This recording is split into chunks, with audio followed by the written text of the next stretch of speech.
After a fragrant and revitalizing bath, shedding the tattered clothes and straw sandals of a beggar, and donning the luxurious garments and jade adornments befitting a noble heir, Su Fengnian, once Clean's haven, was in fact an exceedingly handsome and striking young master. In the city of Lingzhou, there were half a dozen top courtesans, whose discerning tastes were exceptionally high and proud. They would compete and be jealous for him, not merely for the lavish rewards from the crown prince of Bailing, although it was true that this prince often indulged in the unsavory practice of buying poetry.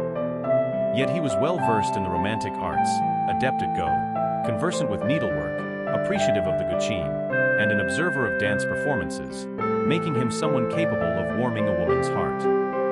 Within the Bailing princely mansion, which young maid with a slightly raised chest had not been flirted with by him. But in private, despite blushing and gossiping, none truly despised him. At least this young master was not the kind of cruel person who would beat his servants to death and throw them down a well or feed them to dogs over a disagreement. The governor's son from Fengzhou, who claimed to have grown up with Su, enjoyed the divine retribution act of throwing people into cages to be devoured by beasts. In contrast, everyone in the princely mansion was particularly grateful to the crown prince. If anyone in the princely mansion dared to glare at Su Fengnian without concealing their hatred, it was the maid Jiang Enai, who kept her distance from several maids with ingratiating smiles. She entered the Bailing princely mansion at the age of 12, when the Grand Commandant had just annihilated the once mighty Western Chu dynasty. He was the first to break into the palace, not like the subsequent garrison generals into Hang City, who indulged in all the women from the Queen Dowager to the ministers' wives in the city. Su Xiao was not interested in women and had no interest in the concubines of the Emperor of Western Chu. He did not even stop the virtuous queen from hanging herself alongside the emperor in loyalty to the country, and there were even rumors that he personally gave her a length of white silk. In Western Chu, Jiang was the royal surname, unique to the royal family, so it was inevitable for people to speculate about the origins of this young girl. However, with the extinction of Western Chu, all guesses faded away, and dust became dust. Su Fengnian, of course, knew better than anyone the secret identity of this Jiang maid. He glanced sideways at the maid Jiang Enai, who had grown into a graceful figure, dismissed the other maids with a wave of his hand, and when they had gone far enough, he chuckled, What? Princess Taiping is disappointed that I didn't die in a foreign land? Don't worry, I'm really reluctant to die before I've helped you break the melon. Tsk, your princess's chest is getting more and more undulating, and I think you should be called Princess Unlevel to match the scene. Jiang Enai, once a princess and now a maid with national and family hatred, was indifferent, with a stern face and gloomy eyes, wishing to bite this rascal to death. She had a dagger called Yi Shinfu, praised in historical books as worth 12 cities, hidden in her sleeve. Given a slim chance, she, who couldn't bear to kill even a chicken, would not hesitate to cut off Su Fengnian's head, but she caught a glimpse of a middle-aged man in casual clothes and had to forcibly restrain her impulse to fight for her life. The man was in his prime, 9 feet tall, with a resolute appearance, a face like a crowned jade, and a graceful demeanor, always squinting his eyes, as if dozy. He was Yuan Zuozong, the Geleft Berge among the 6 adopted sons of the Bailing king, with a white horse and a silver spear, undefeated on the battlefield, and an absolute top 3 master in the entire dynasty's army. Some even said he was only a hair's breadth away from the realm of the top 10 masters.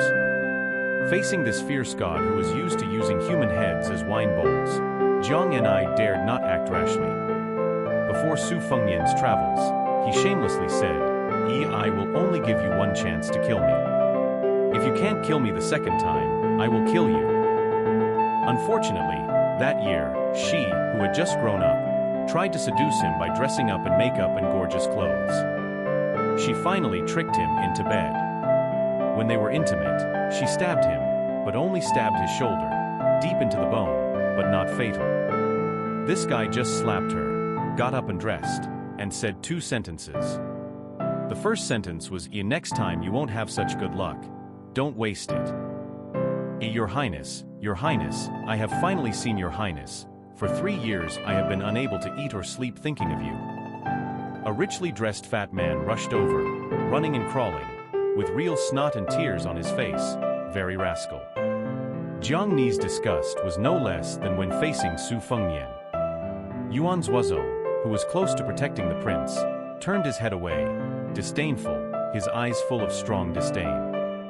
This bloated fat man, since he was able to pass through the heavy guard and come to Su Fengnian, his identity was naturally extraordinary.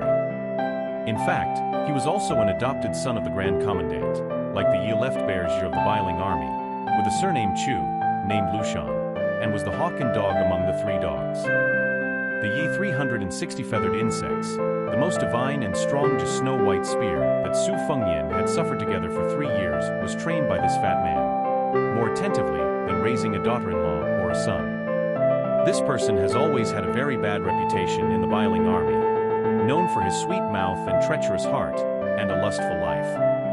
The first time the Prince Su Fengnian visited a brothel was led by him. He always said that brothers are like arms and legs, and women are like clothes. A few years ago, he urged Su Fengnian to sleep with his beauties every few days, and it was really a loyal heart that could be seen by heaven. A can't eat or sleep tea. Chu Fat, how come you look like you've gained dozens of pounds? Su Fengnian sneered, grabbing the fat man's neck. The fat man, his face turning red with his neck pinched, cried out aggrieved, Your Highness, I'm thin, I've lost a circle. If your Highness doesn't believe it, I'll weigh myself right away, and for every extra pound, I'll cut off a pound of meat, and for 10 pounds, I'll cut off 10 pounds. Su Fengnian let go of his neck, patting Chu Lushan's trembling, chubby cheeks, and laughed, Really a good brother. Now Chu Fat, who has occupied the high-ranking position of 1,000 cattle and dragon marshal general from the 3rd rank, is being slapped on the face wantonly. From the 3rd rank, as long as it's not a nominal official, it's a top-ranking official in any prefecture or county, let alone the 1,000 cattle and dragon marshal general, holding the talisman of 3,000 elite soldiers.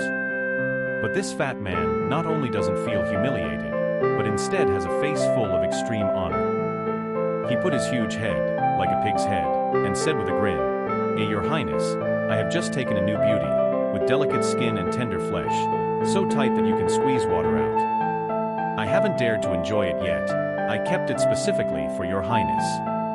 Would your Highness like to come over and have a drink, listen to some tunes, and then? Su Fengnian nodded and said, It's easy to say.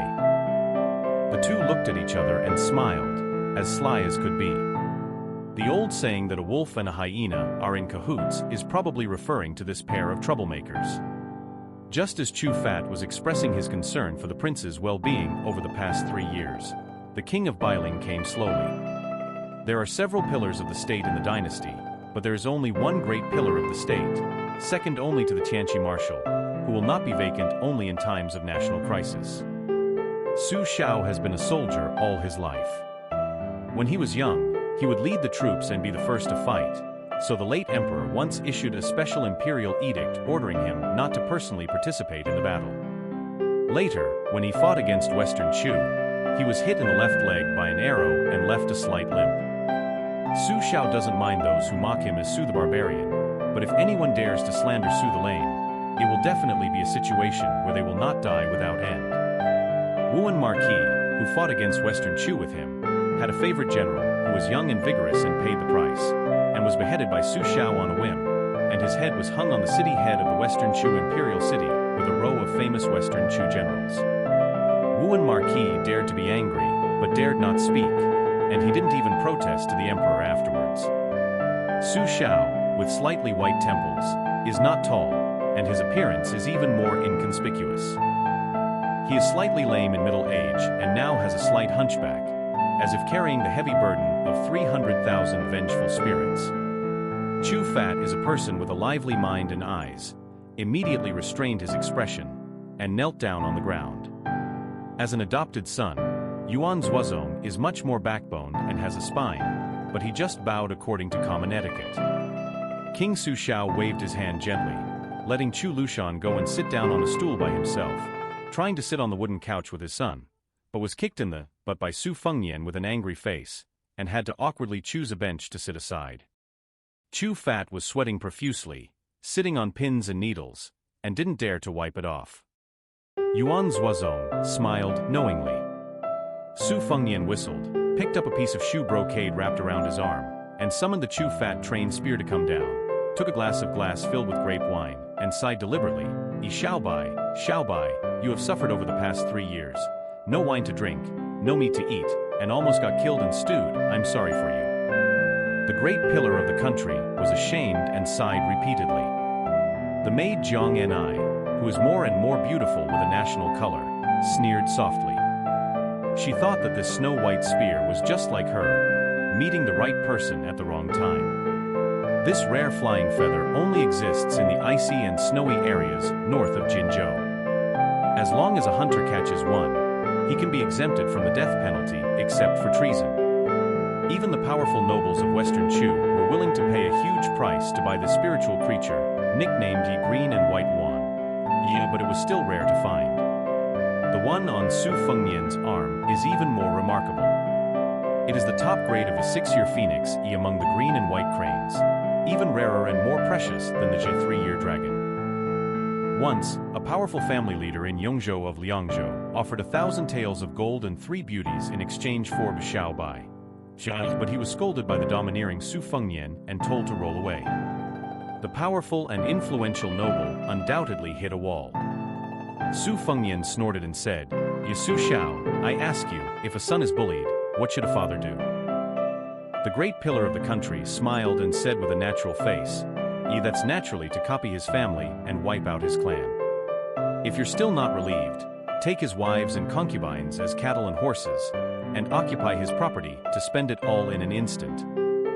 Jiang Ni, who has not left Tingqiao Pavilion, has a dim look in her eyes, and does not hide the hatred in her autumn water eyes. Su Fengnian took out a small piece of rice paper from his arms, which was filled with surnames, families, and various sects in the martial arts world, patted his father, the king of Bailing, on the shoulder, and gritted his teeth and said, Dad, don't you always say that a gentleman's revenge can be delayed for 10 years, but a villain's revenge is overnight? These guys are my enemies. You clean them up right away. Su Xiao took the paper and praised my son's good handwriting before he even looked at it. He glanced at it and wanted to say it was okay, and then he looked at it carefully and read it all, with a slight bitter color and said, Son, there are too many enemies, not less than 100. You see this governor of Huizhou Prefecture. Just because the sun is a bit powdery, he travels with beauty to Bailu Lake, and you want to take off his official hat from a distance?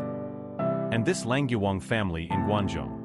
Just because the family slaves scolded a few words of Bailing barbarians while drinking, do you want to wipe out the clan? As for this Shenyuan family in the martial arts world, what did they do to provoke my son so much that they had to be exiled to Jinzhou, and specifically asked the girl Shenyuan Qingfeng to be a courtesan? Su Fengnian looked at the beloved spear-pecking wine and sighed, Yi Xiaobai, you are still better. You have a master who knows how to love you. I am miserable, no father to love, no mother to love. Living is suffering, it's not interesting. The great pillar of the country hurriedly laughed and said, Dad will do it, there will be no second words. After promising, the vigorous Su Xiao turned his head and had no good face when facing Yuan Zuozong and Chu Lushan. He said gloomily, Zuozong, you are preparing 2 Tigerben iron cavalry, ready at any time. I will go to the top to ask for an imperial edict, which is nothing more than another horse stepping on the river's lake. Lushan, make a good greeting with the adults who are close to the princely mansion along the way, and the traitors and thieves on the list. Those who should be killed, but make some good names, don't make a big fuss. After all, it's doing things on someone else's territory, there's no need to rush to get it done, give you a year and a half to slowly plan, you are good at this kind of thing. Yuan Zuozong bowed and said, I accept the order. Chu Fat also got up and bent over, his eyes fierce and his face excited, saying, Lu Qiu'er obeys the order. Jiang Ni sighed in her heart, is there going to be another countless good people who will be robbed because of a ridiculous reason? How many people will be separated from their wives and children, and in the end, they won't understand the origin of the disaster. But at this time, Su Fengnian took back the paper, took out another one, and the number of people on the list was only about 1/10, and said with a smile, Dad, how could I really let you be an enemy with more than a dozen powerful families and half of the river and lake? Look at this one, these people are unlucky enough, the officials are all corrupt officials, and the people are all rebels.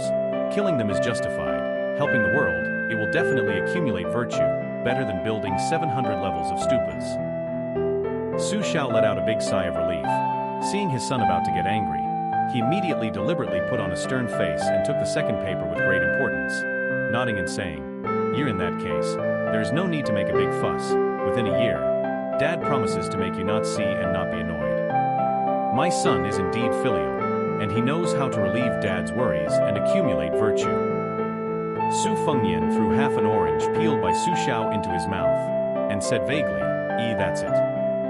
Su Xiao gave a sharp look to his adopted son Chu Lushan, who took the paper and immediately left. Although he was fat, he was more than 200 gene of fat meat, but he walked as quietly as flying on the grass. Su Xiao saw his son's face gradually turning red and was full of joy. He said softly and pleasingly, Son, Dad said you are not born, that's to say you don't look like Dad, you follow your mother." Upon hearing this, Su Fengnian just hummed. The great pillar of the country, who has been living in Liangzhou for more than 10 years, knows that this topic is not very pleasant, so he changed the subject and said, "Ye Huang Manor doesn't want to go to Longhu Mountain. You help him talk, he will listen to you."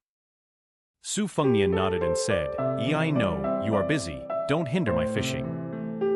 Su Xiao said with a smile, Stay a little longer, it's been 3 years since I last talked to you." Su Fengnian glared and said, If I knew this, why did you expel me from home? Go away. A roll word momentum is like a dragon. The pitiful and sad king of Bailing immediately greased his feet and dared not stay any longer. For some reason, every time Zhang and I faces the great pillar of the country, who is no different from an ordinary rich man who doesn't discipline his son in Su Fengnian, she feels cold all over, and only the piercing cold is left, and she dares not show any murderous intent to this man who is more worthy of hatred than Su Fengnian. At first, she thought it was because she was timid, but the older she grew, the more courageous she became, but the more she dared not make a move, as if this ruthless man who was shrouded in black armor and was the first to ride into the palace hall was the most terrifying person in the world. She later learned that the late emperor of this dynasty had personally promised to treat the royal family of Western Chu well, and even wanted to make her father a king. But Su Xiao still stabbed the emperor of Western Chu to death in front of Zhang and I, who was nestled in her father's arms at the time. Her kind father, who liked poetry and disliked war, then threw down a length of white silk for her mother. Princess Taiping, whose real name was Jiang Si, of the Western Chu royal family, has always been unable to understand the butcher Su Xiao, and said to her mother, who originally wanted to survive, If you don't want to be a plaything under someone's crotch, commit suicide. But the cycle of cause and effect is retribution, and this ruthless man has 2 unpromising sons. One is a fool, and the other is a heartless dandy. The fool is born with divine strength, but even so, he is not the kind of person who can be the mainstay of the 300,000 iron cavalry of Bailing. Then Jiang and I must kill the crown prince Su Fengnian, who will inherit the royal title in the future. In this way, no matter how powerful Su Xiao was in his life, how many people were below him and how many people were above him, he would inevitably collapse and scatter one day. So Jiang and I is willing to wait and live humbly. Su Fengnian shook his arm and drove away the green and white cranes, threw away the small piece of shoe brocade that was dug out by sharp claws, and said to the always respectful Bailing war god Yuan Zuozong with a smile, Your brother Yuan San, you go and rest. Yuan Zuozong, who had never heard of this close address, was stunned for a moment, hesitated for a moment, and still bowed and left. Tingchao Pavilion is finally quiet. Looking out, the scenery is picturesque. Su Fengnian did not pick up the fishing rod, but lay on the couch and said softly, Zhang and I, you should go out and have a look if you have the chance. The princess who lost her country and did not delve into the meaning sneered, Your Highness's trip this time is going to cause a disaster to a group of people for no reason. What a great move. It is worthy of the son of the great pillar of the country. Su Fengnian turned his head and smiled. If not, how can I erase your palace sand for you? Zhang Ni's mouth was full of disdain, and she was full of hatred, and if she could weigh it on a scale, it would be 1,000 kilograms of hatred and 10,000 kilograms of hatred. Su Fengnian smiled. Do you know, when you are angry, you are exactly the same as when you occasionally smile happily, and you have 2 small dimples. I like this point about you the most. so you should wait a while before killing me, so I can see a few more eyes." Jiang Ni's face was expressionless, and she said, "You wait, and when I kill you next time, I will smile the happiest." Su Fengyan sat up straight, took out a handful of bait from a carved phoenix glass basin, and threw it over the railing into the lake, attracting countless brocade carp to leap out of the lake. Looking at this lively scene, the prince, who was facing away from Jiang and I, said with emotion, "Yeah, that will definitely be the most touching scenery in the world."